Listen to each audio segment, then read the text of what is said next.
We're back at Alexandra Palace where autumn has set in, Ted Lerner has jetted in, and this is what's coming up.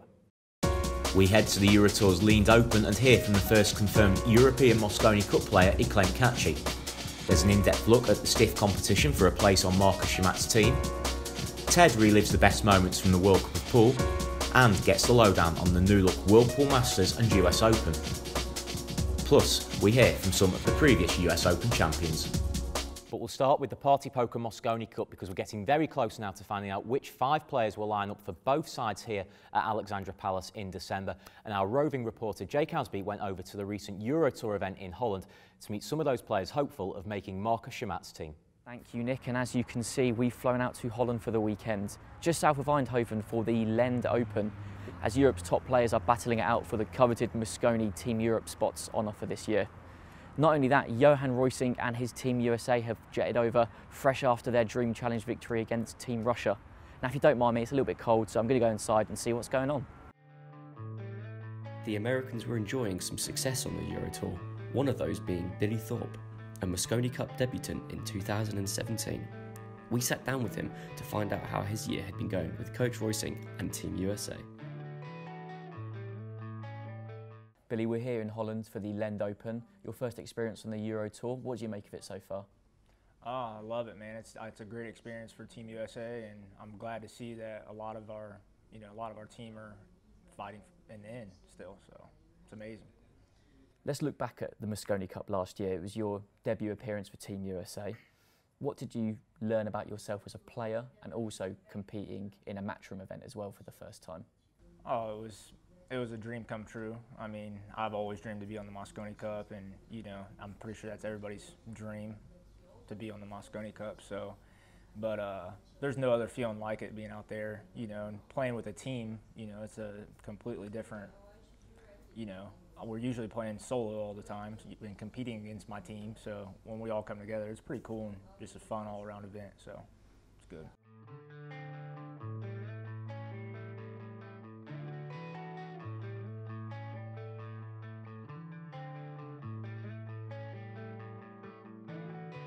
We caught up with David Morris of the EPBF to find out his thoughts ahead of the Party Poker Mosconi Cup. David, thank you for having us here at the Leende Open in Holland. Tell us a bit about what you do within the Eurotour and how long you've been involved. Well, first of all, it's a pleasure to have you all here in Eurotour, and I've been working with the EPBF since 1995, so I've been involved with the Eurotour for over 20 years. So I've seen a lot of progress in that time. It's been an interesting year this year on the Eurotour with some bright new talent breaking through. A name that's been on everyone's lips is Eklent Kaçi, the young Albanian. How impressed have you been seeing him on a regular basis on the Eurotour? Well, Eklent, you've got to remember his age. Okay, we have a lot of youngsters here as well. That's something we try and promote, get the youngsters through playing against the men. It gives them experience. And Eklent's had a couple of years actually unknown to you guys and girls, and this year he's really come through, and he's a strong player. A lot of strong attributes in his game. What have you made of Coach Roysink and his team so far? Yeah, impressed. I'm glad they're here, of course, and I think it will do them very good. I think the Europeans have the advantage where they're a little bit more, how can you say, battle-hardened, This is a regular occurrence for them, these tournaments like this, and I think it's good for the Americans to come over and get a bit of experience with the Europeans. It's the final day of the Leende Open here in Holland, and the USA guys have done really well. 4 of the 8 squad have made it to the last 16 in the form of Shane Van Bonen, Billy Thorpe, Skylar Woodward and Corey Jewell. Now, as you can see, play for the day is about to get underway, so let's get out their way and see how they get on.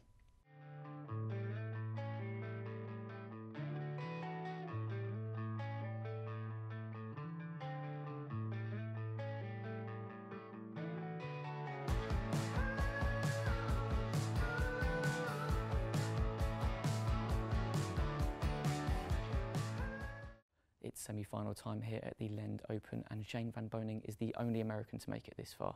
And as you can see over my shoulder, he's just playing his match now as we speak. Eklent Kaçi yet to play his. If those two guys do get to the final, we've got a very tasty Mosconi Cup mashup on our hands. Eklent Kaçi and Shane Van Bonen both advanced to the final, providing a window into the future for Mosconi Cup fans, a matchup they will be likely to see in December at the Alexandra Palace. the experienced American emerged as the 9-8 winner in Holland, capping off a successful week for Team USA. Afterwards, we spoke to Eklent Kaçi, the first confirmed European in Marcus Chamat's partypoker Mosconi Cup side. Eklent, commiserations. I know it's tough to lose a final to Shane Van Bonen, and it may not seem like good news right now, but you're the first confirmed Mosconi Cup Team Europe player. How does that sound? Sounds pretty good to me. That is one of my dreams, and that came true. This year, too many dreams coming true for me. Looking at this season, you've consistently finished in the high points places. You won in the Treviso Open. You're still only 19 years old as well. Is the best Kaçi yet to come? I think I'm gonna become stronger, and yeah, because only 19, I still need a little bit of experience. What are your memories of watching the Mosconi Cup as a fan and as an up-and-coming player? Oh, it's just great. When I play these tournaments, I don't really feel any emotions. So I heard from players that they play that they say they get nervous and stuff. It's very emotional tournament, how you say it. And yeah, I'm looking forward to it. This year we're headed to London, Alexandra Palace. Going to be over 2,500, mainly European fans there as well. That is an atmosphere I bet you can't wait to get into. Yeah, I can't wait to it because that's what I personally want to. Like many people watching, like, you know, putting you like emotion. Is it something that makes you nervous, or do you look forward to that? No, I'm looking forward for that. I like the adrenaline. That's why I play the game. Fans, players and pundits predict big things for you in your career, not just in the Mosconi Cup. Does that affect you, or try not to think about it? No, I don't mind. I just see my way, try to do my things. You'll be a debutant in the Mosconi Cup. Last year, Josh Filler was a debut for Team Europe in the Mosconi Cup, and he was the MVP. Is that something that you've got in your sights headed into this tournament? When I was younger, I dreamed like to break many records and to be the youngest in this and the youngest in that. And I think I'm going to be the youngest in Mosconi Cup ever, I think, yeah. Yeah, Guinness World Record actually. Josh's was just set, but now you've broken that. What can Mosconi Cup fans expect from Eklent Kaçi if they've not seen him play? They're going to expect many run-outs, not missing much, and yeah, I'm going to try to do my best. So let's take a look now at the latest rankings for Team Europe, and as always, 2 players qualifying off the combined list, 1 off the European list. If that player is the same as the players we've already got from the combined list, then we'll take all 3 from the combined list. And as you can see, Eklent Kaçi has already qualified with 2 spots still vacant, and Marcus Chamat will then choose his final 2 wildcards to make the 5-man team for here in London. And Ted, looking at those rankings, whichever 3 players come from that and the 2 wildcards that Marcus Chamat will then pick as captain, it's going to be a formidable European team. Yes, and it always is. With Team Europe, you have so much talent across the continent that you could have 20 players, 4 teams at least, and they'd be favorites to win the Mosconi Cup no matter who you picked. So that's the talent pool that Marcus has to pick from. And the thing is like, well, who do you pick as the wild cards? And, you know, that's really his decision. Yeah, the Americans are always going to be up against it, no matter who comes out of this field of great European players. They are such professionals. They treat it like a sport throughout the year. They are true sportsmen. And this is what they bring to an event like the Mosconi Cup. And 2 players who we could see here at Alexandra Palace in just a couple of months' time are an Austrian pair, Mario He and Albin Auchan, who of course has got plenty of Mosconi Cup experience. They've proven as a doubles partnership to be among the best in 9-ball. They were World Cup winners last year, came very close to defending it this year. It was a fantastic tournament with some great moments we had in Shanghai. I know you've picked a few of your favourite moments from this year's World Cup for us, so what stood out for you? Well, World Cup, certainly the Wang missing that 9-ball right at the end there to move into the finals. In fact, right on it. Come on, Wang. One more shot. I'm not surprised. I am not surprised. The burden was indescribable.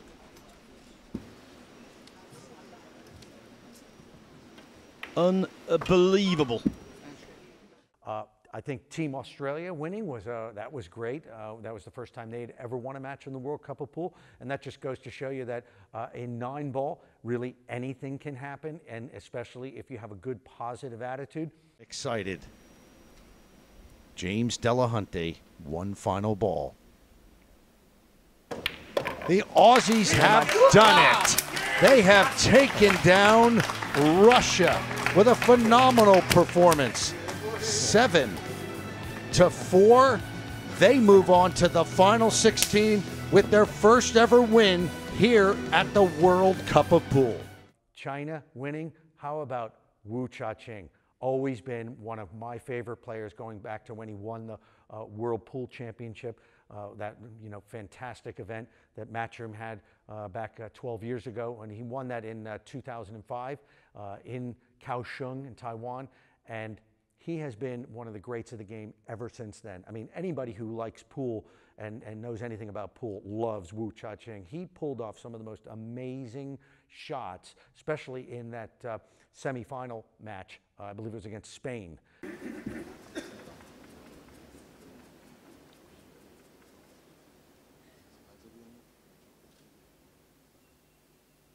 Off of the left side of the one, Wu is looking at playing a 4-rail shot. Now imagine he then sticks it underneath the 9-ball. This is Evan Reyes stuff if he gets there. Oh, what a beauty. Oh. Can make a highlight tape just of this wreck. I've got no preference. I'm neutral, but I don't want to see Wu leave the tournament. Let's talk a little bit about the World Pool Masters now, because we've had the news that there's a bit of a format change for the World Pool Masters. There's more players, more prize money, more matches for us to feast our eyes on next March in Gibraltar. And this time it's an invitational event, but we're going to know some of the players will earn their spot there because the likes of the world champion, the world #1, they'll be invited. It's an exciting time for the World Pool Masters, 25 years down, a great history, and by the looks of it, a real strong future too. Amazing. And we're even going to have the women's world champion there. I believe we might have 2 women in the event. That's going to be great. And that'll be a great talking point too, because there's people who say, well, the women can't compete with the men, and I'm sure a lot of the women say, no, of course they can. And so that's just a great talking point nowadays.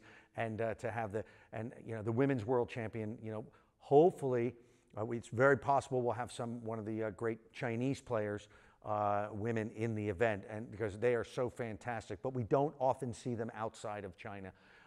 Expanding the event, this is big news for pool fans everywhere, because a bigger invitational with we're going to get the world champion in, and we're going to get an Asian champion in.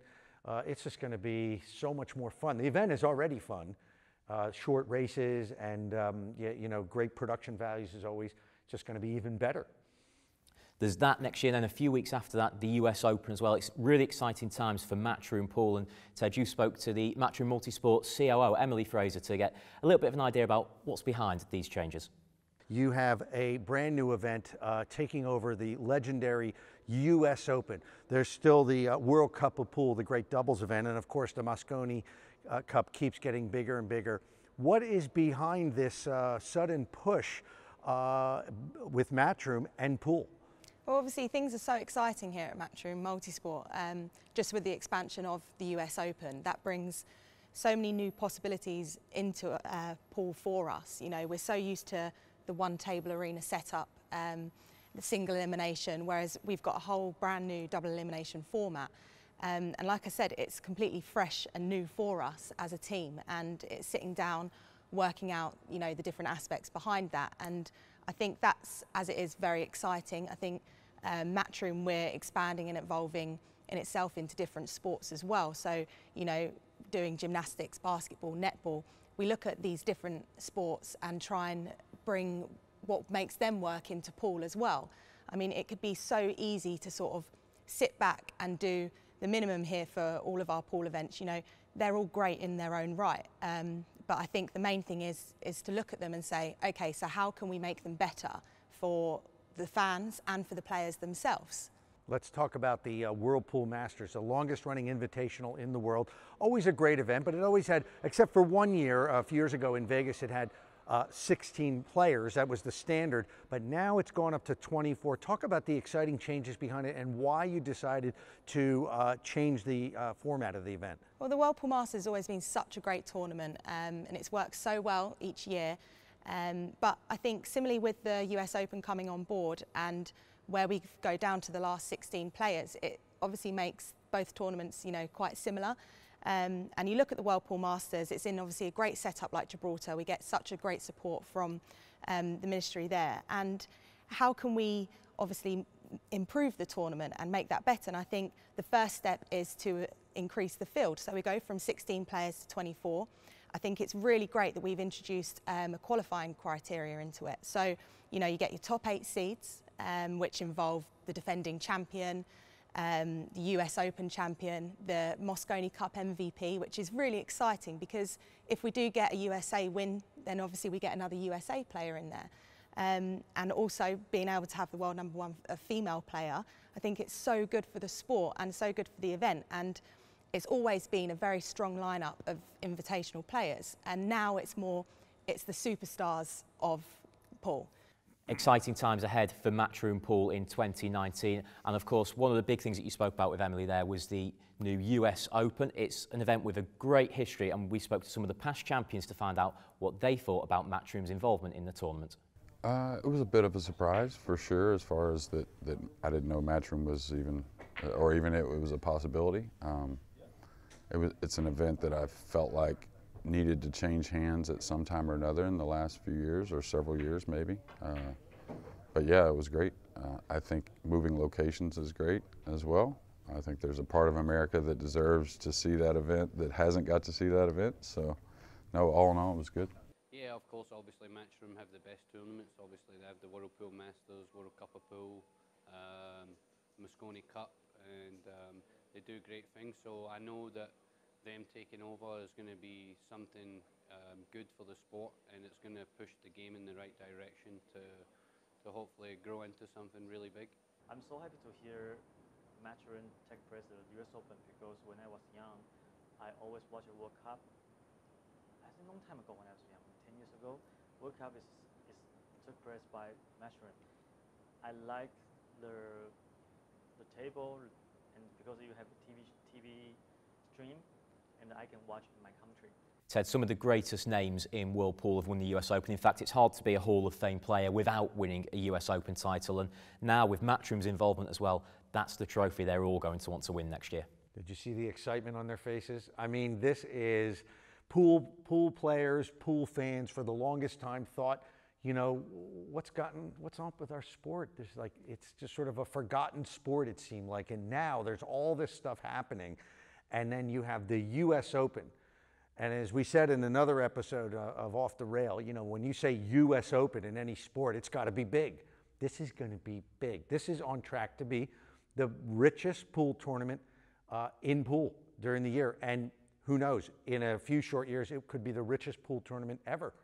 It's very possible. And just with the whole production values, the fact that it's going to be seen all over the world on sports channels from Asia to Europe to North America, South America, you name it. This is a massive opportunity for these players to get known and for fans to find out more about the sport of pool. It's all positives, all positives. I can just imagine in Vegas the drama that's going to unfold over those 6 days. That's going to be unlike anything we've ever seen. You said in last month's Off the Rail, you'll have international TV coverage around the world. The Facebook page will be bringing the first 3 days a live stream free of charge to fans. And of course, Off the Rail will be there as well. Free? For free.